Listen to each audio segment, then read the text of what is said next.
Kesadaran masyarakat tentang kosmetika halal ini memang kalah dibandingkan dengan kesadaran tentang pangan halal. Karena kalau orang secara umum ya konsumen muslim itu kalau untuk pangan halal sudah tahu semua begitu ya. Nah kalau betul seperti yang dikatakan tadi, kalau kosmetik orang menganggap ya bukan makanan gitu kan. Nah padahal kosmetik ini kan kita gunakan juga sehari-hari, menempel di kulit kita dan akan terbawa pada saat kita melakukan ibadah sholat. Ya. Nah kalau kita tahu bahwa kalau kita sholat itu kan harus bebas dari najis, ya. Nah sekarang bagaimana ceritanya kalau ternyata di kulit kita menempel kosmetik yang ternyata mengandung najis, artinya itu kan bisa menyebabkan sholat kita menjadi tidak sah karena adanya najis di tubuh kita. Nah kalau tadi disebut bahwa kosmetik itu bisa dicuci, kan tidak semua tercuci, kan anggota wudhu kita kan terbatas, ya kan, ya hanya di tangan paling sampai siku kan. Muka, telinga, ya, kemudian kepala sebagian, kemudian kaki. Nah, gimana kalau ternyata kita pakai kosmetik yang katakan misalnya body lotion yang kita pakai di seluruh badan lah, hampir di seluruh badan, tidak hanya di anggota untuk wudhu, sehingga pada saat wudhu tidak semuanya juga tercuci. Itu kalau ternyata mengandung bahan yang kalau dicuci dengan air saja sudah bersih. Tapi ternyata ada juga mungkin yang kandungan najisnya misalnya najis yang berat, ternyata tidak cukup hanya dengan dicuci dengan cara biasa. Iya. Jadi itulah pentingnya kenapa kosmetika itu juga harus perlu disertifikasi halal. Secara umum ada dua hal yang menjadi perhatian. Yang pertama adalah dari sisi bahan. Nah, dari sisi bahannya sendiri apakah memang seperti yang saya sampaikan di depan, apakah mengandung bahan yang najis atau tidak. Nah, itu yang pertama. Artinya kita harus kemudian kita teliti lagi apakah bahan-bahan apa saja yang terkandung di dalamnya dan memang harus bebas dari najis. Kosmetik itu penggunaan bahannya bisa bermacam-macam ya. Kalau kita bagi-bagi kelompoknya, itu ada bahan yang berasal dari tumbuhan. Nah, ya. Kemudian ada bahan yang berasal dari produk mikrobial. Ada bahan yang berasal dari hewan, ada juga bisa bahan yang berasal dari manusia. Nah ini semua harus dikritisi itu kehalalannya. Ya. Misalnya pertama produk yang berasal dari tumbuhan. Nah tumbuhan asalnya halal, tetapi dalam proses mengambil bahan yang berasal dari tumbuhan tadi, kalau sudah misalkan diekstrak, nah ekstraknya pakai bahan apa? Ya kan? Itu yang perlu kita contoh ya, bahan yang dari tumbuhan pun ternyata kalau sudah diproses itu bisa menjadi tidak halal atau menjadi najis kalau dalam hal kosmetika. Itu perlu dikritisi. Kemudian yang kedua adalah bahan yang berasal dari hewan. Ya. Contohnya yang sekarang banyak populer itu untuk krim-krim, terutama untuk yang anti penuaan, ya anti aging cream atau anti wrinkle cream, ya anti kerut ya. Pokoknya bikin orang jadi kinclong lah gitu ya. Nah itu tuh ada dua yang populer saat ini itu adalah kolagen dan plasenta. Ya, jadi buat konsumen ibu-ibu ya, para remaja putri yang mungkin remaja putri juga ada, tapi yang biasanya ini lebih ke arah yang sudah dewasa ke atas, yang lebih sudah mulai keriput itu ada produk yang mengandung kolagen maupun plasenta. Nah ini harus kita perhatikan betul gitu ya, karena coba perhatikan apakah di kemasan produk yang mengandung kolagen itu ada tertulis kolagennya dari hewan apa. Itu pengetahuan saya saat ini dari memperhatikan di kemasan itu nggak pernah ditulis, saya disebut kolagen. Sementara kolagen itu pasti adalah produk hewan. Hewannya bisa berasal dari hewan yang halal, ya misalnya kolagen yang berasal dari sapi, atau misalnya berasal dari ikan, atau berasal dari babi, itu bisa juga. Itu dengan membaca kemasan saja tidak bisa. Itu membaca ingredients dalam kemasan kita hanya bisa tahu bahwa produk ini mengandung kolagen. Nah, kemudian berikutnya adalah plasenta. Nah, plasenta ini tahu kan plasenta? Ya kan? Itu yang keluar bersama bayi ya pada saat bayi lahir, yang kembarannya bayi lah keluar, itu yang namanya plasenta. Nah, menurut fatwa MUI plasenta itu boleh digunakan jika berasal dari hewan yang halal. Jadi misalkan sapi melahirkan ada plasentanya keluar bersamaan bayi, kemudian plasenta itu diambil, kemudian diekstrak plasentanya, itu dibolehkan ya.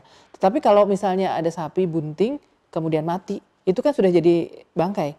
Nah kemudian dikeluarkan plasentanya, itu nggak boleh karena statusnya sudah, hewannya sudah mati. Nah ya nggak boleh juga plasenta dari hewan yang haram, katakan babi melahirkan kan sama-sama keluar plasenta juga.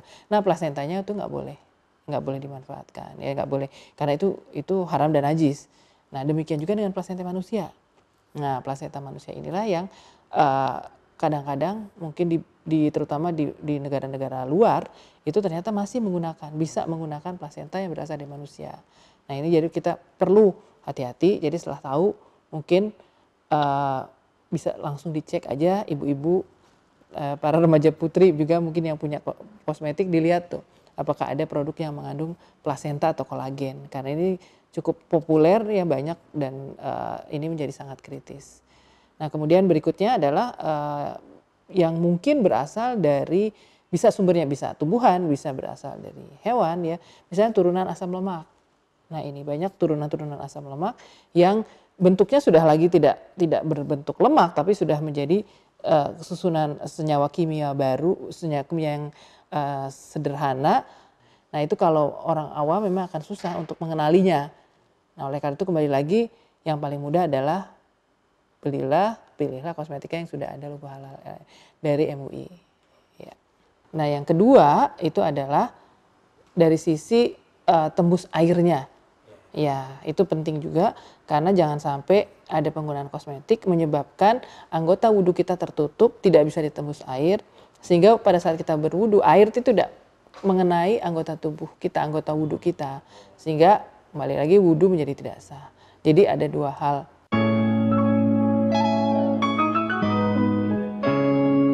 Kalau fasilitas ya, karena pada kenyataannya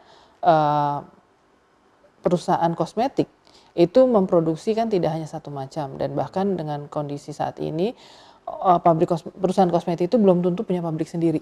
Ya, jadi mereka menggunakan fasilitas pihak ketiga. Istilahnya maklon atau bahasa aslinya toller begitu ya, manufacturing toll. Nah, itu berarti menggunakan pihak lain. Nah, pihak ketiga ini bisa jadi menerima pesanan kosmetik tidak hanya dari satu perusahaan. Bisa jadi satu pabrik tapi memproduksi kosmetik dari 10 perusahaan misalnya. Sementara yang mau disertifikasi halal hanya produk dari satu perusahaan. Artinya di fasilitas yang sama itu bisa saja ada yang memang produknya memang halal, ada juga produk yang mengandung bahan-bahan yang najis tadi. Nah kalau dari sisi fasilitasnya itu terjadi kontaminasi, nah itu kan bisa menyebabkan produk yang memang kandungannya bebas dari yang najis tadi bisa terkontaminasi dari produk lain. Nah itu dari sisi fasilitas.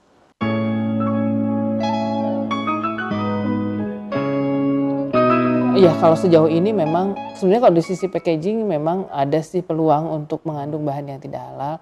Tapi sejauh ini memang untuk kosmetik kita masih lebih fokusnya ke arah tadi, ke arah bahan, ya, kemudian ke arah tadi tembus airnya, kemudian fasilitas itu jadi perhatian kita juga. Dan juga dari sisi penamaan dan kemasan itu menjadi hal yang penting juga ya, karena untuk penamaan, kalau penamaan yang mengarah kepada sesuatu yang dilarang oleh Islam, maka itu tidak boleh ya. Kemudian yang kedua kemasan ya, misalnya ada parfum yang kemasannya botolnya berbentuk misalnya perempuan telanjang, nah itu tidak diperbolehkan juga. Jadi atau ada gambar yang memang sangat artinya tidak sopan ya, mengarah kepada pornografi, maka itu tidak diperbolehkan. Ya, jadi tidak menyebabkan produknya haram, tetapi produk tersebut tidak bisa disertifikasi. Iya.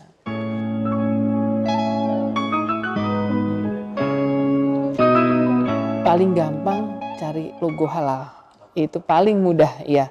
Nggak perlu mikir jauh-jauh, nggak usah perlu mikir-mikir susah-susah. Ya coba cari, kemudian lihat ada logo halal MUI di situ, maka itu artinya produk tersebut sudah disertifikasi halal. Tapi kalau misalkan masih kurang yakin apakah logonya asli atau abal-abal, nah silakan bisa masuk ke websitenya LPPOM MUI atau melalui aplikasi kita juga ya, Halal MUI. Ya itu bisa juga nanti dicek apakah memang betul logonya itu logo yang asli bukan abal-abal.